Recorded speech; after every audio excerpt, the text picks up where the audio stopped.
Hi everyone, Andy Wolverton here at Journeys in Darkness and Light with another episode from my Growing Up with Movies series. This one about the 1973 movie Walking Tall and how I met Buford Pusser.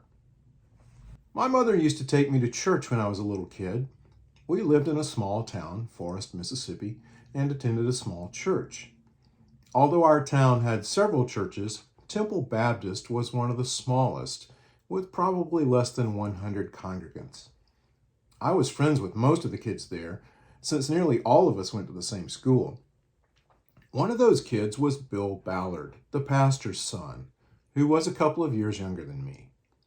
Bill was a typical preacher's kid, getting into mostly minor trouble, various shenanigans which I often went along with or gave my consent to. Bill was cool, and as I was soon to discover, so was his dad, Paul Ballard.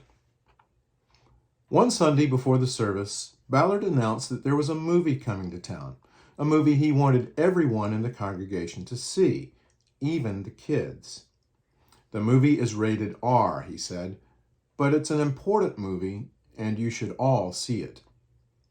That movie was Walking Tall, directed by Phil Carlson, a movie I'd seen advertised in the Jackson, Mississippi newspapers with ads and posters featuring images of seductive-looking women, men firing automatic rifles from a passing car, and Joe Don Baker wielding what looked like a primitive baseball bat.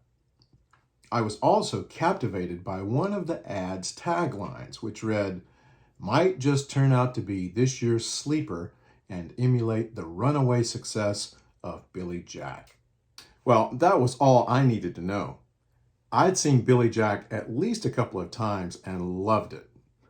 My friends and I reenacted Billy Jack's karate moves so many times we hurt ourselves, but not due to any effective karate prowess, but from our own ineptitude. It's a miracle we didn't all land in the hospital.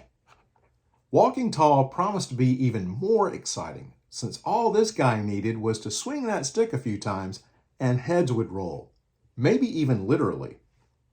The newspaper ads promised even more, the powerful and true story of Sheriff Buford Pusser, who couldn't be bought, couldn't be killed. This was getting better and better. I read further, and here certainly was the theological element our pastor was so excited about. Buford the Bull made them pay for every sin. Was this why Pastor Ballard wanted us to see the movie?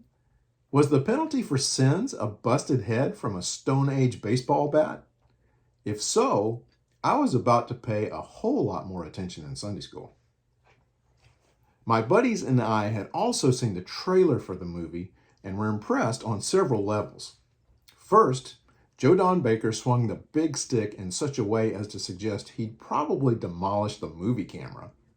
Second, in a courtroom scene, Baker rips his shirt off to reveal a roadmap of scars as he yells at the jury, shouting the word "damn."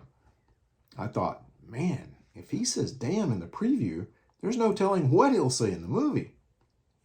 My young mind raced with all the potential for mayhem, while Pastor Ballard talked about the film, so I can't remember most of his justification for wanting us to see it, but I do remember the silence that followed when he said, "In a couple of weeks, a good friend of mine, Buford Pusser, the real Buford Pusser depicted in the movie, is going to speak right here at Temple Baptist Church."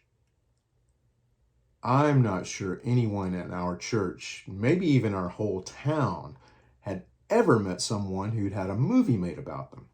This was huge. Would Pusser look as tough as Joe Don Baker looked in the previews? Would he bring the big stick? Would he whack the tar out of somebody if they got out of line? These were all big questions, but the biggest question of all suddenly hit me. How was I going to be able to watch this movie seated next to my mother? What could I do? Anyone under 17 had to be accompanied by a parent or guardian, so that was that. Besides, if sitting with my mom was going to be a problem, it was going to be a problem for all my other friends as well. When the day finally came for us to gather at the town theater to see the movie as a church, I thought of something else even more terrible. What if some of the parents decided the movie was too offensive, too violent, too profane, and decided to leave with their kids in tow? All it would take was one mom standing up, grabbing little Timmy by the arm, and storming out of the theater.